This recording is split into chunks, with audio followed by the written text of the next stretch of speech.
Hi అండి. మన daily డైట్‌లో ఆకుకూరలు, కూరగాయలు, పండ్లు, పాలు లాంటివి ఎన్నో తీసుకుంటుంటాము. అయితే వీటన్నిటిలో కన్నా మనకు మునగాకులో ఎక్సలెంట్ వాల్యూస్ ఉన్నాయండి. సో ఈరోజు మునగాకుతో టేస్టీగా పచ్చడి చేద్దాము.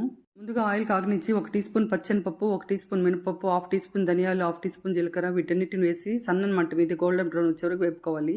వీటిని ప్లేట్లోకి తీసుకుని అదే ఆయిల్లో పచ్చిమిర్చి 4, ఎండుమిర్చి 6, పెద్ద సైజు ఉల్లిపాయ ముక్కలు, వెల్లుల్లిపాయలు, పచ్చి కొబ్బరిని కూడా వేసి బాగా వేపుకోవాలి. ఇప్పుడు ఇందులోనే 1 టీ స్పూన్ తెల్ల నువ్వులు కూడా యాడ్ చేసుకుని వేపుకోవాలి.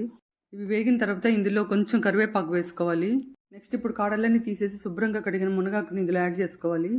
ఇందులోనే మన కారం తగ్గట్టు చింతపండు యాడ్ చేసి మూత పెట్టి బాగా మగ్గనివ్వాలి.